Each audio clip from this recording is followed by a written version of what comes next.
everybody, welcome back to another episode of Mentoring Mabuda, where we are a podcast for Make More.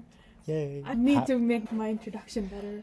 Have you realized the amazing alliteration similarities in Mentoring Mabuda and Make More? Double M! I did that on purpose. Really? Yes. That's really good. That's It really is good. not that impressive. It's It's M's. I think actually it was coincidental, and that's pretty good. Okay. Okay, it wasn't coincidental. But did you watch? No, I don't think you were born.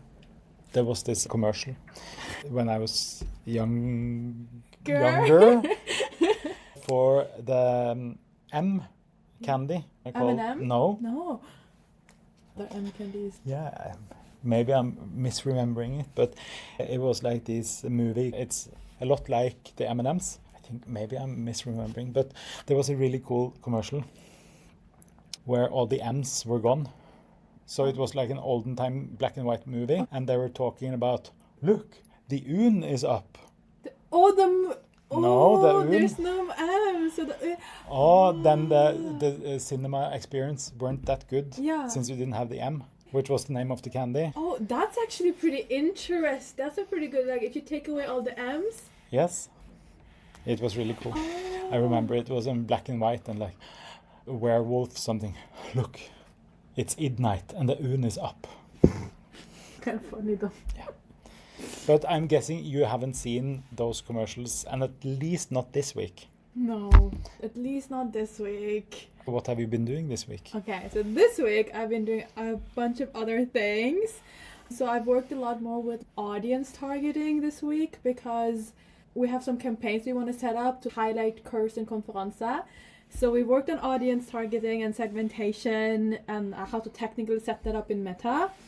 I've had to clarify to a bunch of clients how geo-targeting works. Actually works, Yeah, and how the difference between like just boosting a post and then actually having like a paid ad running. Yes. Because those are quite different things.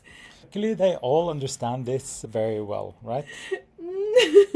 Yes, luckily. But Because yeah. we only have highly intelligent and proficient marketing clients. Yes, but the great thing about our clients that are not so highly proficient is that they are letting the experts take over. And that is a good thing. Yes. And then I also struggled a little with budgeting.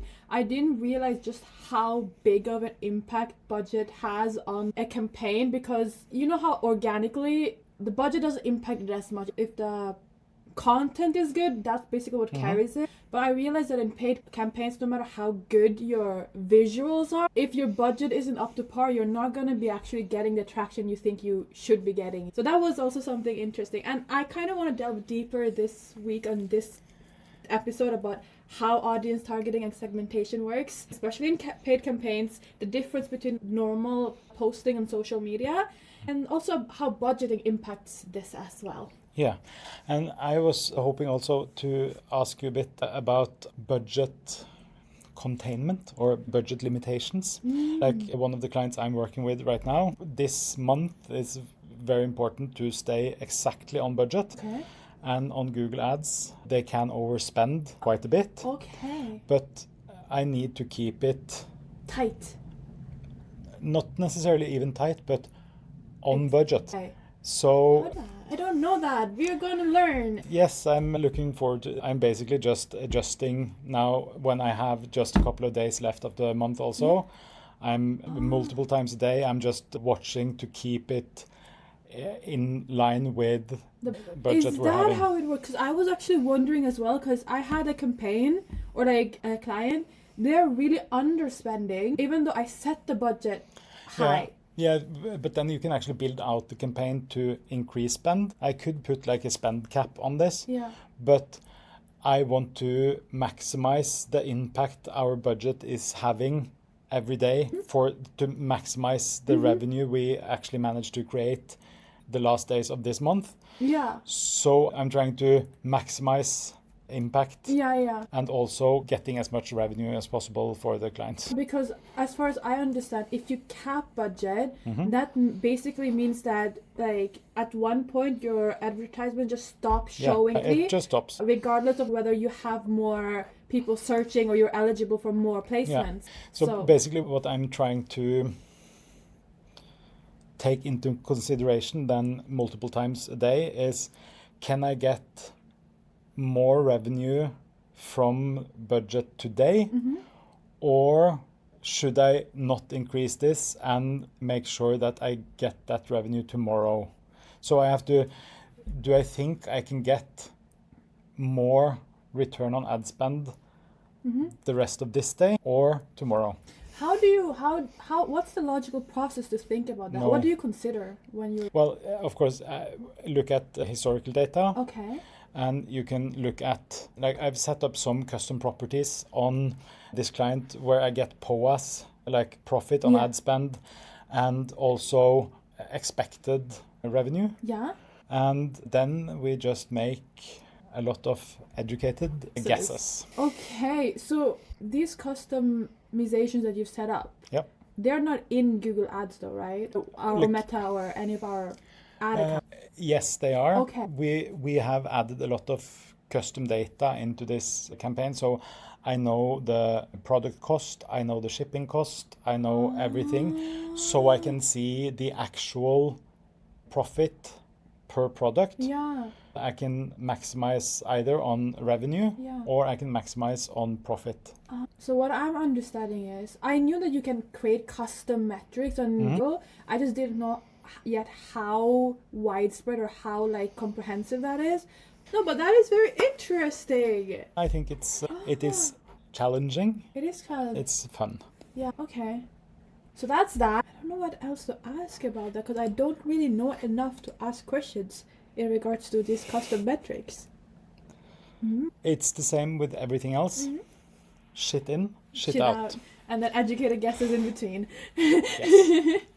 How about we talk a little bit about funneling, like audience funneling in ad campaigns, which basically means that we have 3 major categories, right? Which is the awareness, consideration, and then like conversion stages.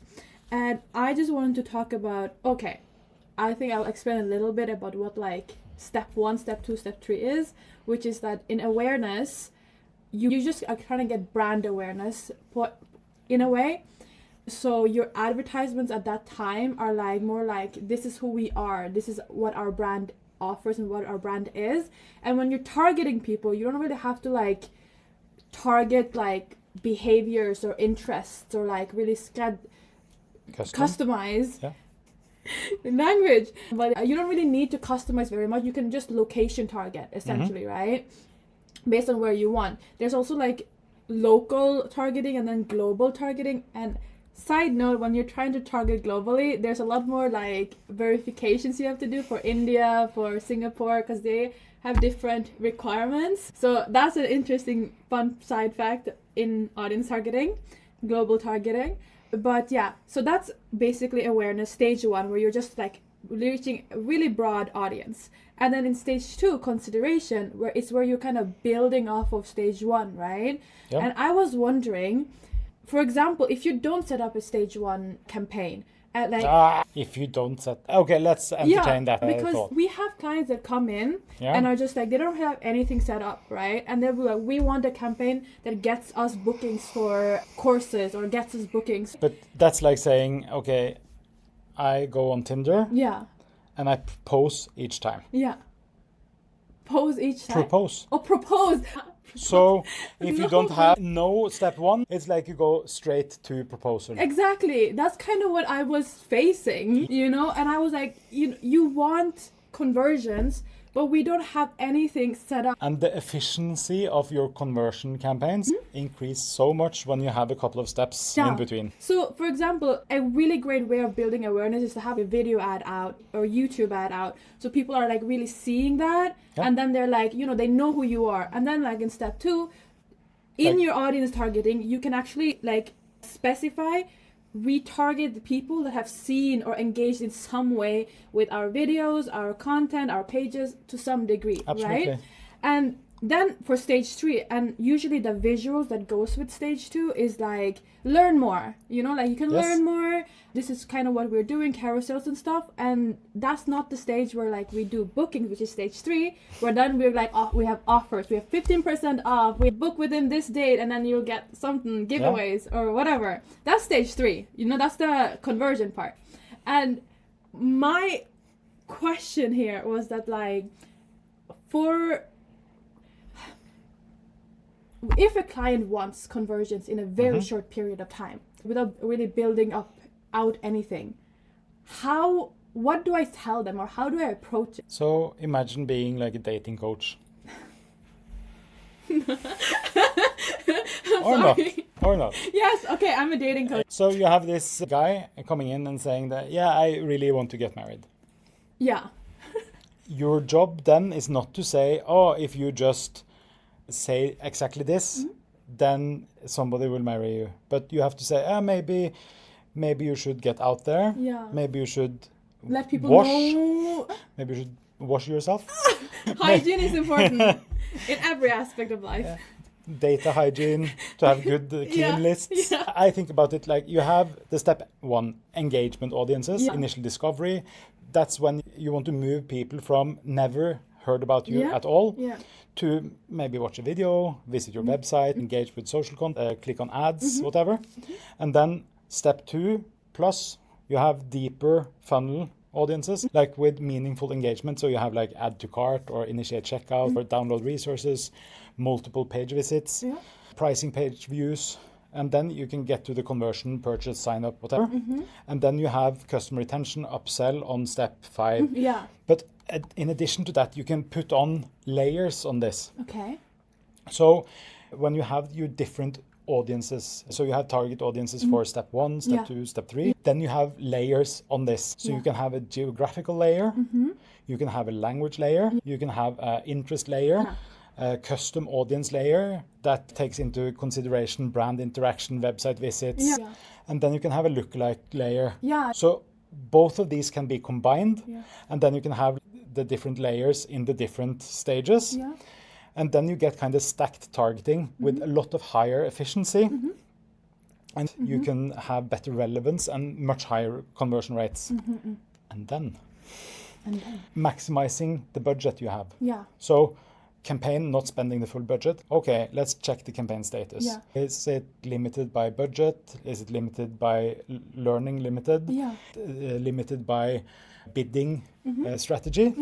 Is there any way we can limit the number of ad sets, for instance, to get out of the learning limited problem? Is it a way we can learn from other conversion points? So instead of having just learning on purchase, for instance, you can have learning on add to cart. Yeah. And then How does that work? Like, for example,